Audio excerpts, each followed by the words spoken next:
Welcome back, and yes, it's been some time. I haven't really posted a whole lot to this channel because life is so busy that I don't really have a whole lot of chances to get in and um, preach some of the performance aspects in the automotive industry.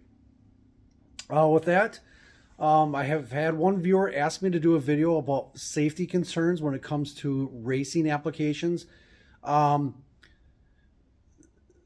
that is going to be a very in-depth video. And I don't necessarily have the time to collect all the proof basically to determine or to create the content for a video. With all the different sanctioning bodies, the different motorsports, their rules are all over the place of what safety equipment is needed. It could be from the difference between drag racing and kart racing. Okay, safety concerns are not the same that can be practiced across the industry. So we have to be very specific of what type of racing you're doing and the safety equipment required according to your local association.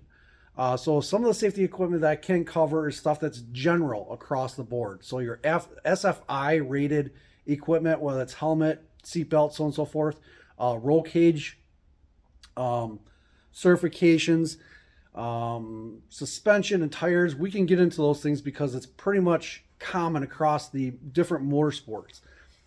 But because I don't have necessarily the time to get into that, I wanted to create a video today just to keep active within this YouTube channel about performance. And it's something that was brought up on a Facebook page, Big Tires and Blowers, individual trying to design an intake manifold for a turbo application.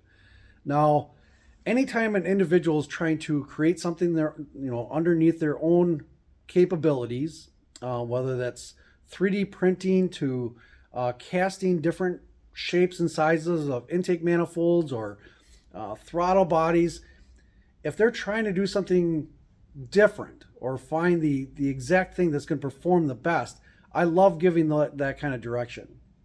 I want to make it very clear right here that I am no turbo expert. Okay, well, I have built turbos. I would normally go by a book that I read back in the 1990s, and it is an actual publication describing turbos in airplanes and aeronautics, so on and so forth, and how that technology transfers over into cars. Through that education and the different performance adders of centrifugal superchargers to blowers to screws, superchargers to turbos, I have a general understanding of how they can work together and the mathematics behind it. Now, I don't own anything that is turbo operated. I've only owned 2 cars my entire life that had turbos on them. And, well, I take that back. I do have a Cummins right now. It's a factory turbo Cummins. So I do understand the format that the factory manufacturers offer within turbos. When you start getting in the aftermarket or you're starting to modify your engine to utilize either a single turbo, 2 turbos, or quad turbos, I do understand that perspective quite a bit. Obviously, during the 1990s and early 2000s, Mike Moran utilized multiple different turbo setups. But there was one common factor that I can share with you today. It's obviously cold outside, so my whiteboard marker won't necessarily draw on the board, so I'm going to be reading it if you can't see it. But we're going to be comparing size to plenums for a turbo application. And this is the one factor that's the exact same no matter what turbo application you're using. So whether it's a diesel, gasoline, or alcohol type piece of equipment, you can take this to the bank. This will be something that you can use in every application. So the exhaust volume from the back of the exhaust valve to the actual entrance of your exhaust turbine, that volume area will always help you predict of how much is needed on the intake side as far as volume or plenum area needed for the precise balance. So let's give it say that you're a do-it-yourselfer and you've gone out and gotten an LS platform and you're putting on a 7468 turbo, which you realize those numbers are different millimeter measurements for both between the intake and exhaust turbine outlet size. So it's an imbalance. Obviously, the smaller size is normally towards the exhaust of the actual turbine itself, the turbo. But you also have to calculate in the volume of the entire system. So if you have an exhaust system like a Cummins diesel pickup truck, where the exhaust log is very tight to the engine block and the turbo is just shared within the middle, the distance between the closest valve and the farthest valve away, you have to accumulate that entire volume. That is going to be your exhaust ratio side of the turbo system. When you look at the intake side, it has to be within a certain relation within that. So you can't have a intake side that's a 110 millimeter intake size and have a 50 millimeter exhaust. Okay, it's going to spool up really quick. Okay, but you are not going to maximize the intake side. Period. You're never going to achieve the RPM required to spin the turbine to create as much boost. So this is where I do understand things, and I would like to share it for any of you that are your do-it-yourselfers. The example that I gave off of Facebook is an individual is using the cross ram system offered years ago by Edelbrock. The aftermarket TPI type systems, very large plenum areas, normally intended for fuel injection units. When you start putting forced induction onto that there's a reason why your centrifugal superchargers were normally the choice of modification in the TPI era. Turbos were used generally on diesel engines, and if you notice that the diesel engines, even large, Mack trucks or Cat engines, their exhaust and intake size volumes are very similar. And why is that? Because the volume of your exhaust ratio to your intake ratio determines where in the RPM band the turbo system is going to be the most effective at creating more power. So if you realize your exhaust volume between the back of your exhaust valve to the inlet of your exhaust turbine, that will give you the ratio needed to equalize and balance out the needed volume for your intake side, both within the turbine housing and the volume of the intake plenum. So whether that's a tube or the manifold itself, it has to be in that region. So a good example, for those of you that might not believe what I'm saying, we can turn to some of the experts, okay? Steve Morris engines. Anybody that follows along with either his or his kid or his wife's car realize that his turbos are mounted very far back on the chassis to the point where you have your primary tubes of your exhaust system, which are very large, even to the collector of where it's underneath the feet of the driver, and the volume of the exhaust turbine itself. The total area from the turbine itself, the exhaust turbine, to the back of its exhaust valve, that entire exhaust system volume is reflected into the intake volume. So even though the intake side of the turbo is closer to the engine and it is piped through multiple inches of piping, the plenum of the actual manifold itself is that exact same spread of what his intake and exhaust exit volume or intake volume is. So in his case, if he has 102 intake and he has an 88 exhaust, that ratio needs to be reflected within the volume between his exhaust manifold volume to his intake volume. And that will produce the most efficient power for that turbo application.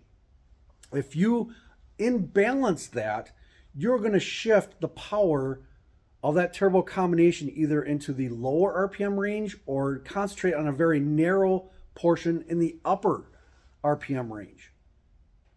So if you're looking for the maximum efficiency out of your turbo combination, whatever your ratio is between your intake side turbine to the exhaust turbine side should be the exact volume ratio between your intake plenum area and your exhaust manifold vacuum area. Whether you're using a cast iron manifold to a tubular exhaust manifold or tube headers. So hopefully that is something, real quick video, just like I said, just to keep this going. Well, I don't necessarily build turbo cars. I've had customers come up to me and say, this is what I'm intending to do. And I've been able to direct them to that ratio, that formula, and it has proven to work. So again, if you're a do-it-yourselfer, or if you're working with a certain intake manifold type system, how do you know how far away your turbo should be mounted to maximize the equipment that you have? Is your manifold system going to work with a shorty manifold type system or a short header, or do you need full length headers, or do you need to actually mount the turbo system at the end of your exhaust system? So some of you guys that like putting in the aftermarket turbo systems that are mounted at the back of the car by the mufflers, if you're incorporating mufflers at all, realize the volume of that entire piping system of your exhaust has to be reflected within the intake system. That's why you don't see turbo systems with the exhaust turbine at the back of the car and having a long turbo shaft going from your exhaust turbine all the way to the front of the car to operate the intake system. At that portion, the intake system would be very short, feeding the engine, while the exhaust volume is all the way through the entire chassis of the car. It creates a massive imbalance. It also adds to turbo lag. The farther away the turbo is from the actual ignition point of the combustion chamber, the later the RPM range is going to be effective within that turbo system. So again, if you're working with a standard factory type intake manifold system, and that's what you have to start with, your exhaust system that you choose from down the road has to be of that same ratio spread of your turbines themselves, your intake and exhaust turbines. If you balance that out, you'll maximize the actual efficiency of your turbo combination. So once again, just to close this down real quick, if you use the most precise formula to gain the most amount of power out of your turbo system, this is what you need to practice. Exhaust volume between the valve and the turbo, the exhaust turbine side, should equal or at least balance within the intake volume, size, and area. Okay? Maximizing it or making it equal is going to give you the most efficiency out of your turbo combination. It's also going to address when turbo lag will occur. Now again, going back to the Steve Morris and other turbo applications, whether it's Street Outlaw, so on and so forth, you'll notice that the turbos are mounted, the exhaust turbines themselves are mounted a pretty good distance away from the actual exhaust valve. And within their intake systems, they are in that ratio of the exhaust volume spread from their exhaust turbine size to their intake turbine size. Their volumes of the exhaust and intakes are going to mimic what the actual turbo itself has within the inlets. The only place where that formula changes is within the actual turbine design itself, how efficient the fins and the turbine itself is. It can create more spooling. It can move more air velocity with the most advanced turbine designs. This formula, once again, going back to the beginning of the video, is something that was practiced from the 1950s all the way through modern turbo aviation applications. It does transfer over to gasoline-operated passenger vehicles. Okay, so it does work, but with the advancement of CNC printing, so on and so forth, that spread does not have to be as equalized, because you can have a intake and turbo size that are exact same thing. You can have an 86 and an 86, and because of the design of the impeller of the intake size, it can move more air. So it's going to move more air than the turbo exhaust turbine side of it at the ratio needed for the most efficiency. So again, that's why I don't necessarily build turbo engines, because I don't have access to all of that technology. It's not something very popular within our region. Unless you're in the sport compact vehicles to very high end drag and drive type applications, turbos are not very popular. Where turbos are actually used in our area is for very large diesel applications within tractor pulls. So out of all of the turbo customers that I've had in the past, 95% of them, 95% of my customers have been in the diesel aspect for tractor pulls or truck pulls. Only 5% have actually been for gasoline powered engines. So again, it's not something that I worked on a daily basis. I knew the basic understanding of how it transfers into the diesels. Once again, diesels can vary away from that ratio a little bit more because of the fuel. Because it's all about injecting as much fuel as you possibly can and balancing the most amount of air. The exhaust will find its way out, okay? The least amount of restriction in the exhaust, that's all you need. Just force it in and allow it to escape with the least amount of resistance as possible. That is diesel application. For a gasoline engine, there has to be a balance within the relation between the exhaust and the intake. So hopefully it helps out. Catch you guys later.